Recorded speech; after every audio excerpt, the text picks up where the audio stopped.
Benvenuti o bentornati sul canale, io sono Michael e in questo video parleremo di quali farmaci è sempre bene portare con sé in viaggio. Dovete però sapere che non sono un grande esperto di questo argomento, infatti la persona che mi consiglia i farmaci da portare in viaggio è sempre Alessandra. Proprio per questo motivo adesso sarà lei a prendere il mio posto e a spiegarvi tutto.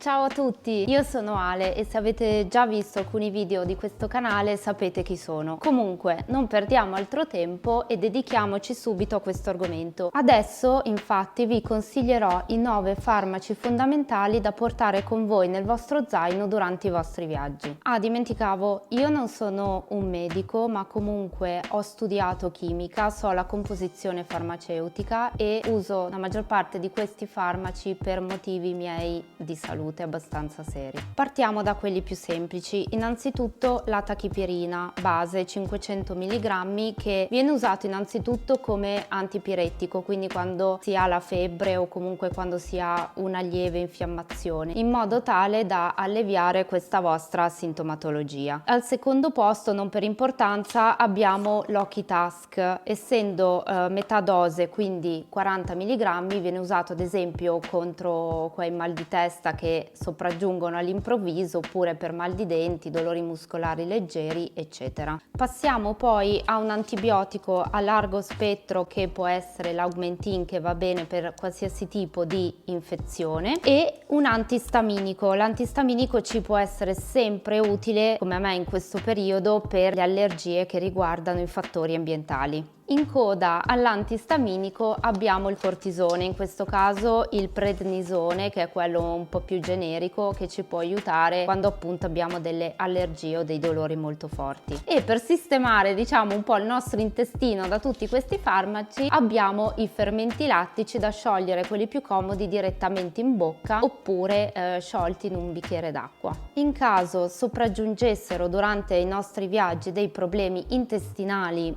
molto forti, senza scendere nello specifico, utilizziamo l'Imodium. Scusatemi per la confezione ma purtroppo dobbiamo fare rifornimento perché li abbiamo quasi finiti. Comunque si tratta di queste compressine. Poi per aiutare il nostro intestino quando si hanno dei dolori molto forti possiamo utilizzare in questo caso il Buscopan. È una compressina talmente piccola che si può mandare giù anche senza acqua. Soprattutto se siete come Michael che vi trovate in paesi dove si cucina abbastanza pesante, io consiglio sempre un antiacido, un Bianacid che serve per acidità, reflusso e comunque per tutti i tipi di difficoltà digestive. Questi dunque sono i farmaci che io consiglio a Michael da portare sempre con sé in viaggio. Tenete conto che questa lista può variare in base al tipo di destinazione che decidete di visitare. Infatti vi anticipo che Michael nei prossimi mesi sta organizzando un viaggio in solitaria dall'altra parte del mondo, per il quale non mi vuole portare con lui, per cui mi raccomando iscrivetevi al canale per non perdervi questo viaggio favoloso. Quindi oltre ai vaccini che sono indicati appunto per questa destinazione, valuteremo poi quali farmaci in particolare deve portare con lui, ma già vi anticipo che faranno parte di questa lista questi farmaci che vi elencherò adesso. Per la sua destinazione